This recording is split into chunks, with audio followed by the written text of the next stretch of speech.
वो करबला का खूनी मंजर जहां पर हजरत ज़ैनब ने अपने भाई के जिस्म पे तलवारें चलते हुए देखी, लेकिन फिर भी कुरान की तिलावत को नहीं छोड़ा, फिर भी पर्दे का दामन नहीं छोड़ा। अल्लाह अकबर। हुसैन के आखिरी सजदे को तुमने नहीं देखा? हुसैन का आखिरी सजदा तुम्हें क्या पैगाम देता है?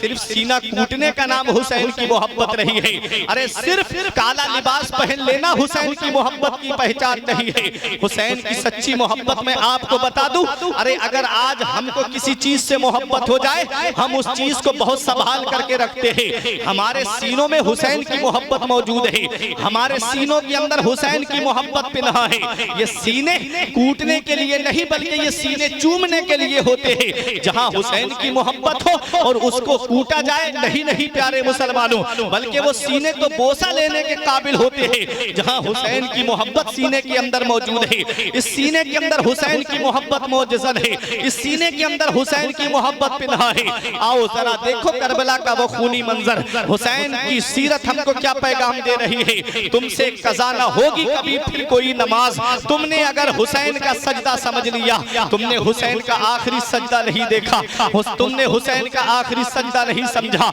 जब हुसैन अपने खेमे में तशरीफ लाते हैं, बहन ज़ैनब को देखा कि हजरत ज़ैनब कुरान पढ़ रही है। अल्लाह अकबर। वो हजरत ज़ैनब कुरान की तिलावत कर रही है। नबी ने इरशाद फरमाया था, मेरे अहले बैत और कुरान कभी अलग नहीं होंगे, ये हमेशा साथ रहेंगे। हुसैन की बहन ज़ैनब कुरान पढ़ रही है। हुसैन ने फरमाया, बहन ज़ैनब अब इजाजत दे, तेरा भाई मैदान करबला जा रहा है।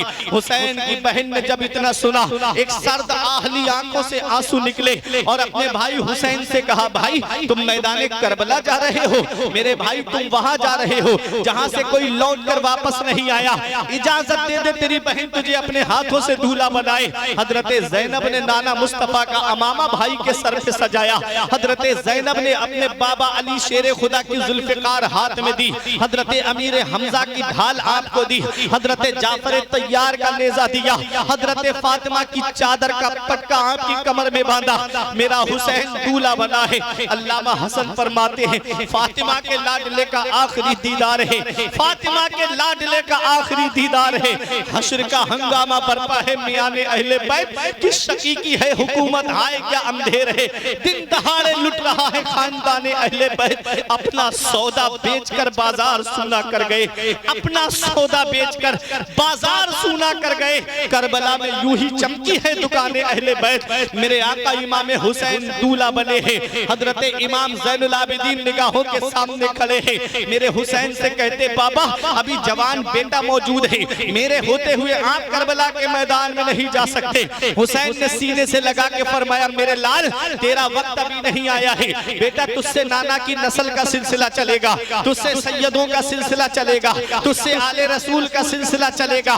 मेरे हुसैन ने अपने बेटे इमाम ज़ैनुल आबिदीन से फरमाया, बेटे अभी तुझे बड़ी कुल्फतों का सफर करना है, अभी तो तुझे यजीद की जेल जाना है, अभी तो तुझे इस काफिले को लेकर के मदीना भी जाना है। ये हजरत इमाम ज़ैनुल आबिदीन है। तारीख बताती है करबला के वाक़े के बाद से लेकर पूरी जिंदगी कभी किसी ने इनको हंसते हुए नहीं देखा, कभी आपने ठंडा पानी नहीं पिया। एक दिन इमाम मोहम्मद बाकिर आपके बेटे ने पूछा था, बाबा जिंदगी में कभी तो दिन ऐसा आता है कि आदमी के लबों पे मुस्कुराहट आ जाती है, मैंने आपको कभी मुस्कुराते नहीं देखा। इमाम ज़ैनुल आबिदीन फरमाते हैं, बेटा जो मेरी निगाहों ने देखा है, अगर तू देख लेता तो तू भी पूरी जिंदगी नहीं मुस्कुराता। कहा, बाबा आपने क्या देखा? कहा, बेटा मैंने अपने जवान भाई के जिस्म पे नेज़े लगते हुए देखे, मैंने अपने बाबा के जिस्म पर घोड़े दौड़ते हुए देखे, मैंने अपने बाबा के सर को नेज़े पे बुलंद देखा, मैंने अपनी माँ और अपनी फूफी के सर से चादर उतरते हुए देखी। ऐ मेरे बेटे जो मैंने देखा है, अगर तू देख लेता तो तू भी पूरी जिंदगी नहीं मुस्कुराता। आप असर के बाद मकान की छत पे बैठ करके करबला की तरफ रुक करके रोया करते थे। आपके परनाले से पानी की बूंदें टपकती रहती थी। किसी ने कहा बारिश नहीं होती, लेकिन फिर भी देखा जाता है इमाम ज़ैनुल आबिदीन के परनाले से बूंदें टपकती है, ऐसा क्यों है? किसी ने चढ़ करके छत पे देखा तो इमाम ज़ैनुल आबिदीन करबला की तरफ रुक करके रोया करते थे। ये वो हजरत इमाम ज़ैनुल आबिदीन है। जब आपका विसाल हुआ और जब आपको गुस्ल दिया जा रहा था तो आपकी पुश्त पर और आपके कांधे पर काले काले निशान पड़े हुए थे। किसी ने कहा ये निशान किस चीज के हैं? तब इमाम मोहम्मद बाकिर ने कहा, मेरे बाबा मदीने शरीफ के अंदर 100 से ज्यादा परिवार ऐसे थे रात में जिनके घरों पे खाने पीने का सामान पहुंचा करके आया करते थे, खाने पीने का सामान उनके घरों पे रख करके आया करते थे। ये नबी का घराना है। खुद खाते नहीं थे, औरों को खिलाते थे, खुद खाते नहीं थे, औरों को खिलाते थे। कैसे साबिर थे मोहम्मद के घराने वाले। ये इमाम ज़ैनुल आबिदीन है।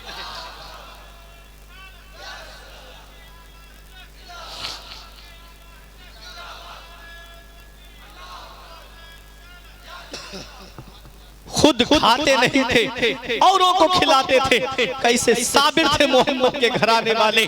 इमाम मोहम्मद बाकिर ने कहा था, बाबा आप बुजुर्ग हो गए हैं, आखिरी अय्याम थे, तब कहा था बाबा आप मुझे बता दो, मैं उनके घरों पे खाने पीने का सामान पहुंचा दूंगा। ये नबी की आल है। इमाम ज़ैनुल आबिदीन फरमाते, बेटा अगर मैं तुझे उनके घरों पे भेजूंगा तो मुझे तुझे उनके नाम भी बताना पड़ेंगे। मैं नहीं चाहता मेरे लाल कि किसी मुसलमान के बारे में ये मदीने में जाहिर हो जाए कि फला घर भी मुसलमान का गरीब है।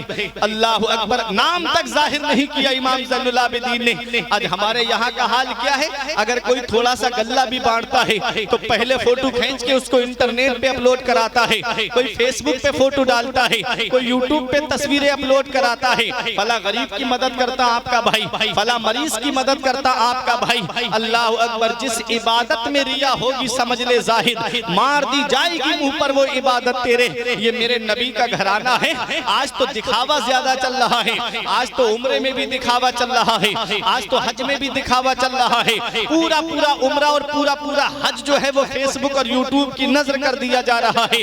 अल्लाह अकबर, मेरे आका हुजूर सल्लल्लाहु अलैहि वसल्लम की आल की शान देखिए। आपने फरमाया, बेटा अगर मैं तुझे उनके घरों पे गल्ला लेकर के भेजूंगा तो मुझे तुझे उनके नाम भी बताना पड़ेंगे। मैं नहीं चाहता कि किसी मुसलमान का नाम जाहिर हो जाए कि मदीने में फला घर जो है मुसलमान का गरीब है, इसलिए आपने नाम नहीं बताया। ये है हजरत इमाम ज़ैनुल आबिदीन जो अपने दुश्मनों को माफ करते हुए नजर आए। अल्लाह अकबर, इमाम ज़ैनुल आबिदीन ने मदीने शरीफ में आकर के सिर्फ 2 काम किए थे। एक आपने मदरसा खोला था और एक आपने लंगर खाना खोला था, जहां गरीब आकर के खाना खाते थे, जहां पर मजलूम आकर के खाना खा के शिकम सैर होके जाया करते थे। और एक आपने मदरसा खोला था जहां पर आप दरसे हदीस दिया करते थे, जहां आप दरसे कुरान दिया करते थे। ऐ मेरे प्यारे मुसलमानों, अगर आज तुम चाहते हो कि तुम्हारे दरमियान के इख्तिलाफात दूर हो जाए तो अपने बच्चों को दीनी तालीम सिखाओ, अपने यहाँ पर मदरसे कायम करो। आज जितने जलसों में पैसे खर्च किए जा रहे हैं ना, 1-1 लाख 2-2 लाख रुपए जलसों में खर्च कर दिए जाते हैं। ये बात मैं आपके सामने बयान जरूर करके जाऊंगा। महाराजा शरीफ के आले रसूल हुजूर सैयद नजीम मियां फरमाते हैं कि मदर जलसे हल्के कर दो और मदारिस को मजबूत कर दो। जलसे हल्के करो और मदरसे मजबूत करो, क्योंकि आज सबकी नजरें मदरसों पे टिकी हुई है। जिस दिन ये मदरसे बंद हो गए ना काता बनी वालों, उस दिन मुसल्ले पे खड़ा होने के लिए इमाम तक नसीब नहीं होगा। जिस दिन ये मदरसे बंद हो गए ना, उस दिन जनाजे रखे रह जाएंगे, जनाजे की नमाज पढ़ाने वाला तक नसीब नहीं होगा। इसलिए अपने मदरसों को मजबूत करो। जिस दिन ये मदरसे मजबूत हो गए, तुम 1 लाख की चादर किसी मजार पे जाकर के चढ़ा दो, किसी को कोई फर्क नहीं पड़ता।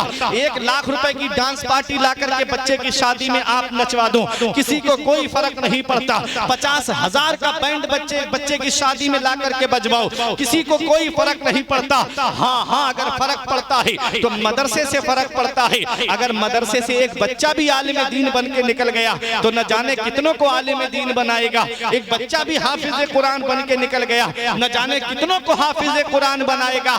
इसलिए अपना कीमती पैसा बड़ी मेहनत से कमाया जाता है, पैसा बड़ी मेहनत से कोशिशों से कमाया जाता है। इस पैसे के लिए कोई बेंगलोर कमाने जाता है, इस पैसे की खातिर कोई मुंबई कमाने के लिए जाता है, इस पैसे की खातिर कोई दिल्ली कमाने के लिए जाता है, इस पैसे की खातिर कोई कोलकाता कमाने के लिए जाता है।